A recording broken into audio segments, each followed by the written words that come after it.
Okay, so for anyone that's obviously had a job at some point in time, you know that this happens. Or if you've known someone that's had a job like this, they often run the risk of having to deal with something called the Employee of the Month. This is basically a minuscule, mediocre, useless title given to one employee to usually try to help motivate the others to going above and beyond their regular duties. But on top of which, showing up on time and doing other things that they would normally be required to do but might slack off a bit. Usually the incentive is a small raise, a promotion, a plaque, something like that just triggers the competitive nature of the human mind. And sometimes it works, oftentimes it doesn't. But if you're Zach Bradley, it, well, doesn't really matter, does it? Nope. Because, believe it or not, he doesn't want to be Employee of the Month. At least, not at Super Club. Well, that is until the girl of his dreams walks in the door. But, before we go any further, let me introduce myself. I'm Andrew Rhodes, and this is Andrew Reviews, and today I'm taking a look at a lovely little movie back from the early 2000 era called Employee of the Month. This movie stars Dane Cook, Dax Shepard, and Jessica Simpson, as well as a really good cavalcade cast of other characters as well. Mostly some B-list actors, but honestly, overall not too bad. The entire story centers around Zach Bradley, who is your centered kind of, well, I skate by on life sort of person, whereas his competitor, Vince, is the life gets handed to me on a silver platter. Yes, I know what you mean, but still, it's, oh, okay, you get it anyway. Basically, Vince has been Employee of the Month so many times that he's about to pretty much break the record. 17 months in a row. Yeah, that's right. They obviously have no life, but sure, we'll go with that. Zach Bradley, though, doesn't really want to care about it. In fact, Zach really doesn't give two shits about Employee of the Month. He just wants to enjoy his life as best as it is. Mediocre, meaningless as it is as well. His friends often help him out by making sure he's clocked in on time so he doesn't lose his job, and, well, other things in general. However, all of this changes when the girl of his dreams walks in the door. See, Zach works at a place called Super Club. Think Costco's and Sam's and BJ's, a lot of those wholesale and whole club stores. Think that kind of all rolled together into one store. Yep. So she walks in because she's the new cashier. Her name's Amy. Oh yeah, Zach's falling hard for her.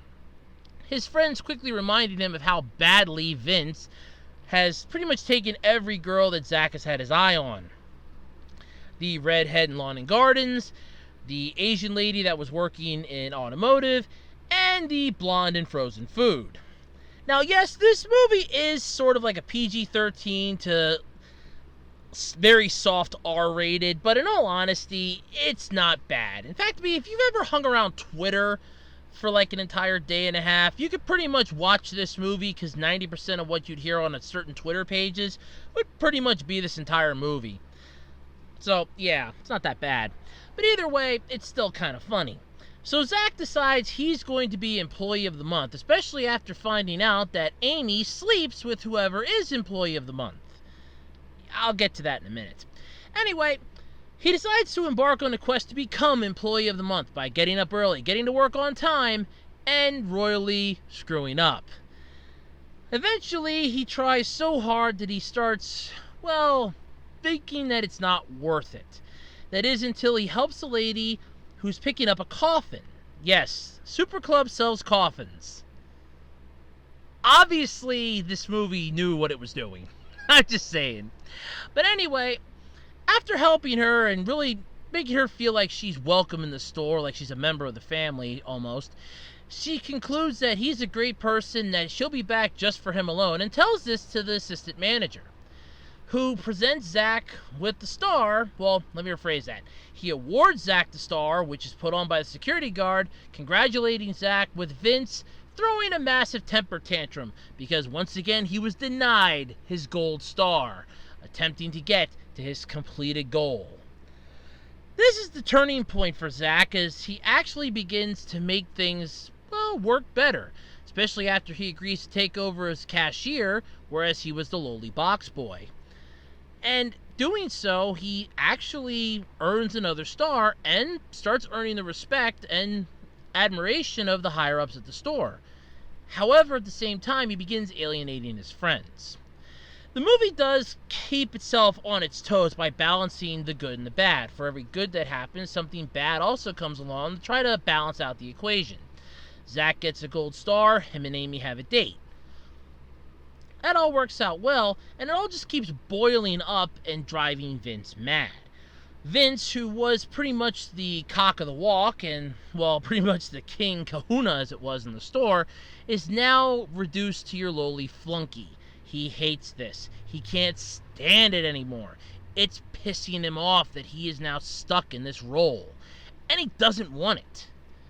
So he eventually concocts a plan. He's going to sabotage Zach, which he does. However, if not for the help of one of Zach's friends, he actually would have succeeded. Yep. They call him Iqbal or Iqbar or however you pronounce his name. I honestly don't know because they say it 6 different ways in the movie. But still, he helps out Zach by clocking in for him so that Zach shows up on time. Literally, right on time. Vince's plan is foiled and Zach gets his revenge by putting Vince's car in the store's system and putting it on a shelf so somebody can buy it for $20. Oh, he gets him good. Everything begins going extremely well until the day of the softball game.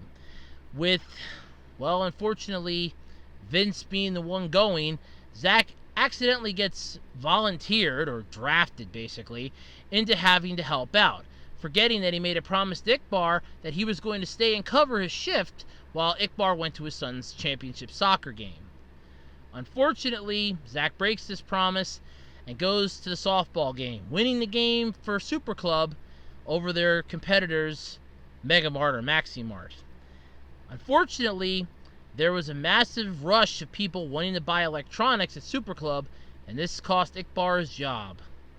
His friends now hating him, management loving him, Zach's beginning to wrestle with a massive struggle. It's one of the things that I actually like about this movie, in all honesty. You have this character that basically just wants to be loved, and at the same time, it's a wonderful story. But back to the plot, then I'll get into diagnosing this thing. So after all this, Zach finally decides that he needs to pick his priorities, especially after the management takes him to the Steaksmith, the local watering hole / bar, and they decide to have a few beers. Zach, seeing his friends over at the bar, goes over to try to reconcile. Unfortunately, it doesn't go well, with one of the characters making a comment about the only reason why he's doing this Employee of the Month thing is so that Amy will sleep with him.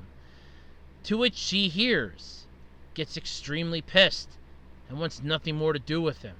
Turns out that yes, she did sleep with the last Employee of the Month at the Super Club store she was at, but that was because the guy was also her boyfriend, and he was an asshole. And unfortunately, she thinks Zach's just the same way. Zach has a long thought to himself, and eventually comes to the conclusion that he has to leave. That he's already endangered his own life, he's jeopardized and lost his friends, and in all honesty, he's screwed up big time. We find out why he's pretty much thinking this and back to this train of thought, because he had a .com, a startup. Yep, none of his family wanted to invest money in it, but his grandma did, her entire retirement. And, well, they live together now, because his .com went boom during the .com bubble burst. Yep. Well, Zach decides to go to Iqbar and apologize, telling him that he managed to talk to the boss and got him his job back.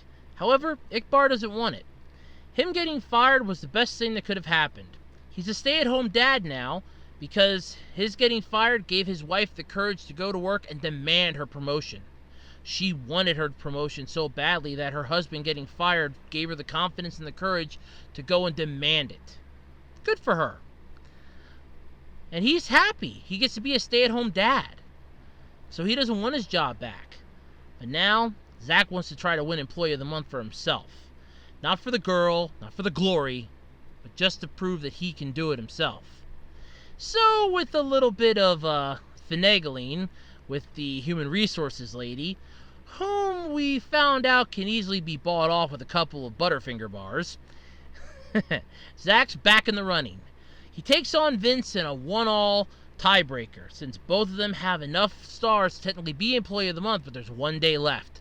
So what they're going to do is have a tiebreaker. Zach versus Vince. The same amount of carts, well, 1 cart, same amount of items, the exact same items, with a few curveballs thrown in to see who's going to win. Zach has an early lead, however, Vince manages to pull out a win in the end. Unfortunately, the security guard that kind of likes Zach as a friend, who's, he's a really good friend to him, thinks that something's a little suspicious here, and decides to go back and look at the security footage. And in doing so, he discovers something very horrifying.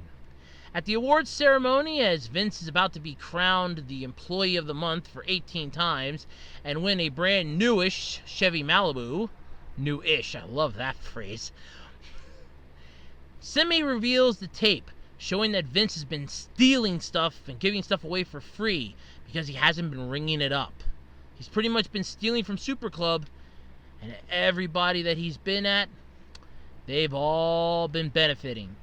They look at the receipts from the competition, the exact same carts, the exact same receipts, but Zach's receipt is much higher and much larger than Vince's. Because Vince didn't ring up half the items. That's why he has the fastest hands in the West. Semi tackles Vince as he tries to make a run for it, and Vince is dragged out pretty much by his belt loops, as he's now lost his title and dishonored himself, with his loyal companion Jorge taking up his small carpal tunnel wrist glove in a solemn, "I will miss you, you're gone forever," boss kind of thing.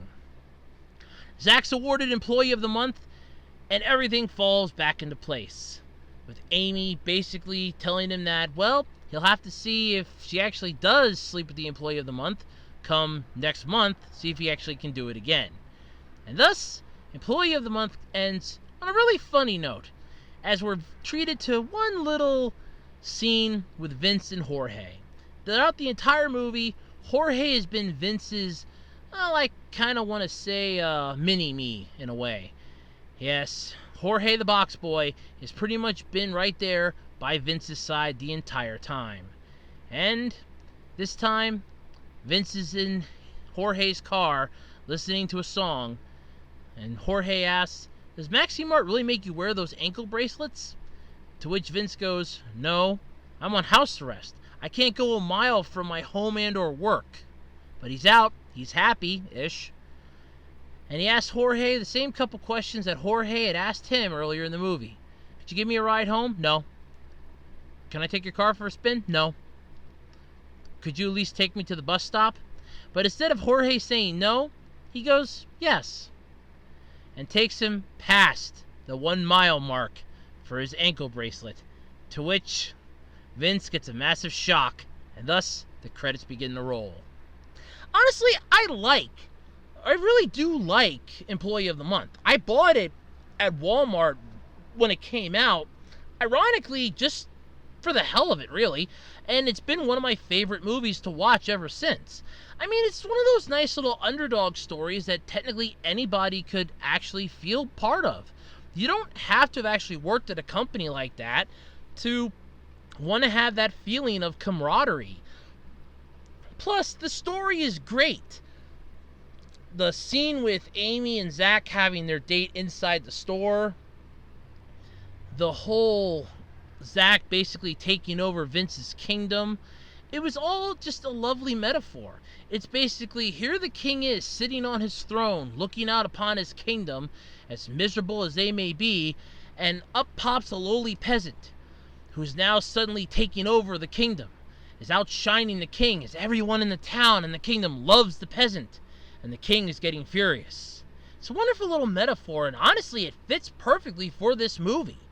If you ever get a chance to check out Employee of the Month, or you can find it cheap online to buy the DVD, or if you can stream it off of one of the many streaming services, if there is one that has it, I highly recommend checking it out. It's worth your time and effort. Seriously, it's a good movie. Yes, like I said, it's like a soft R, like a PG-13 to soft R rating. And I mean like a soft R. We're not talking blood sports hard R. We're talking a soft R. But either way, it's not bad. I highly recommend it. And in fact, I give it a solid 5 out of 5. Seriously, it's good. I highly recommend checking it out. Well, that's been all for me. I'm Andrew Rhodes, and this has been Andrew Reviews. Thanks, everybody, and catch us next time.